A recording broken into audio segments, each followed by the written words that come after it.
iBoon Tectonics DIY channel එක වෙත ඔබසම සාදරයෙන් පිළිගන්නවා. අද මම කතා කරන්න බලාපොරොත්තු වෙන්නේ Windows boot එකේ තියෙන automatic repair එක හදාගන්නේ කොහොමද කියලා.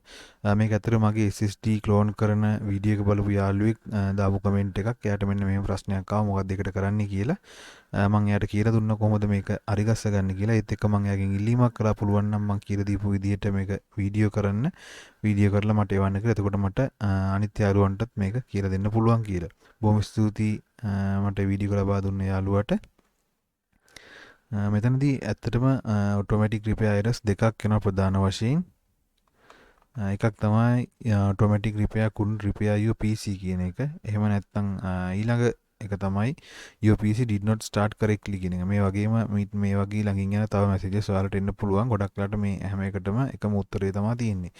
මේකද වෙලා තියෙන්නේ ගොඩක් වෙලාවටම Windows වල තියෙන registry files වල කරප්ෂන් එකක්. එහෙම නැත්නම් මොන හරි වෙලා ඒක ඩැමේජ් වෙලා එක්ක බෑඩ් සෙක්ටර් එකක් ඉඳ ඩැමේජ් වෙලා එහෙම නැත්නම් ඔයා software එකක් install uninstall කරද්දී මොන හරි වෙලා ෆයිල්ස් මැකිලා මේ වගේ දෙයක් වුණාම registry එකක ප්‍රශ්නයක් ආවම තමයි ගොඩක් අර මේ එක එන්නේ.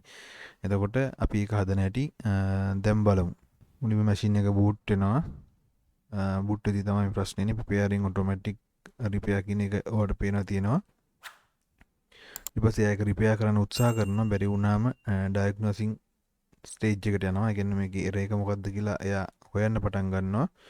ඊට පස්සේ එයා අපිට එරර් එක දෙනවා. මෙන්න මේකයි වෙලා තියෙන්නේ කියලා.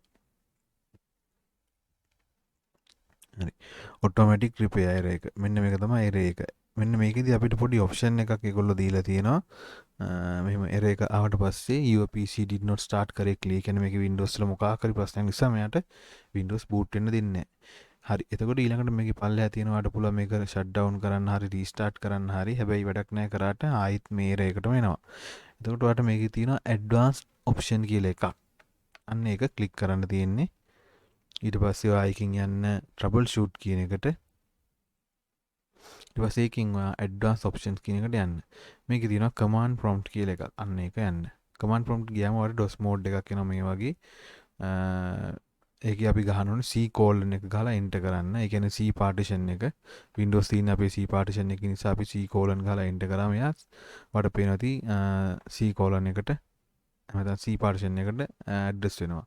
ඊට පස්සේ ඒක ඇතුළතදී dir කියලා ගහලා බලන්න. ඒක තමයි directory list කරලා බලන්න තමයි අපි මේ හදන්නේ. dir කියලා බලන්න. මොකද මේක ඇත්තටම Windows partition එකද කියලා ඔයා දැනගන්න ඕනේ. Windows partition එක නම් අනිවාර්යෙන් ඒකේ program files කියලා ෆෝල්ඩර් එකක් තියෙන Windows එහෙම නැත්නම් program files මෙන්න මේ වගේ Windows වලට අදාළ අපි C partition එකේ සාමාන්‍යයෙන් දකින ෆෝල්ඩර් ලිස්ට් එකක් තියෙන්න ඕනේ.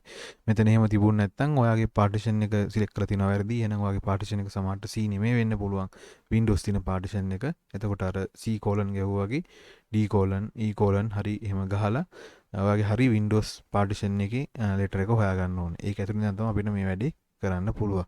ඊට පස්සේ මෙන්න මේ විදිහට type කරන්න cd /windows /system32 /config මෙන්න මේ මම දාලා තියෙන විදිහටම ටයිප් කරලා එන්ටර් කරන්න. ඊට පස්සේ ඒක එන්ටර් වුණාට පස්සේ ඔයාගේ URL එක වෙනස් වෙයි. නැත්නම් link එක ඉස්සරහා තියෙන ටෙක්ස්ට් එක වෙනස් වෙයි. ඒ වෙනස් වෙන තැන ඔයා ගහන්න md space backup කියලා. md කියලා ගහලා ඉස්සනක් තියලා backup කියලා ගහන්න.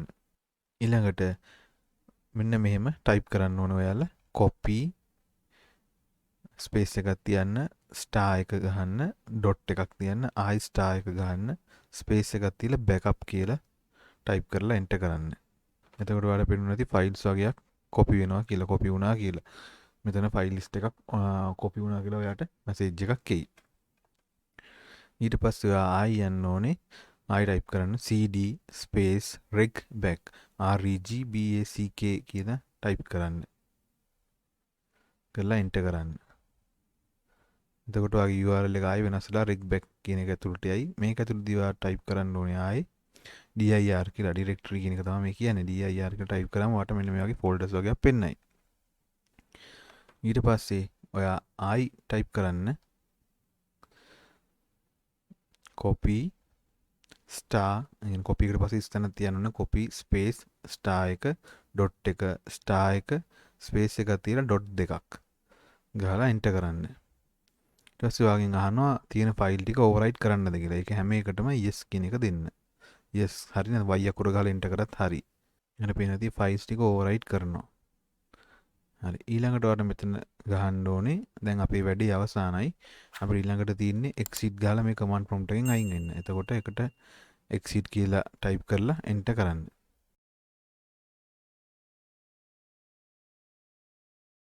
ඊට පස්සේ choose an option එකේ උඩම තියෙනවා continue කියන එක ඔබන්න. හරියට මේ වැඩේ සිද්ධ වුණා නම් දැන් ඔයාගේ Windows එක boot වෙන්න ඕනේ.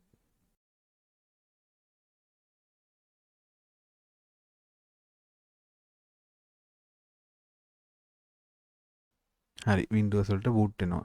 ඔයාලට පේනවා ඇති කිසිම error එකක් නැතුව දැන් එයා Windows වලට boot වෙනවා. හරි ඔන්න ඔහොම තමයි ඔටෝමැටික් රිපෙයාර් error එක આવොත් ඔයා හරි ගස්ස ගන්න ඕනේ. අර ඒක තමයි මට ඔයාලට කියලා දෙන්න ඕනේ. මගේ වීඩියෝ එක හොඳයි කියලා හිතෙනවා නම් like කරන්න, share කරන්න. මගේ YouTube channel එක Tectonics DIY YouTube channel එක subscribe කරලා notification bell එක click කරලා එකතු වෙන්න. මේ වගේ වීඩියෝ එකකින් නැවත හමු වෙමු. ඔබ සැමට සුබ දවසක්. ආයුබෝවන්.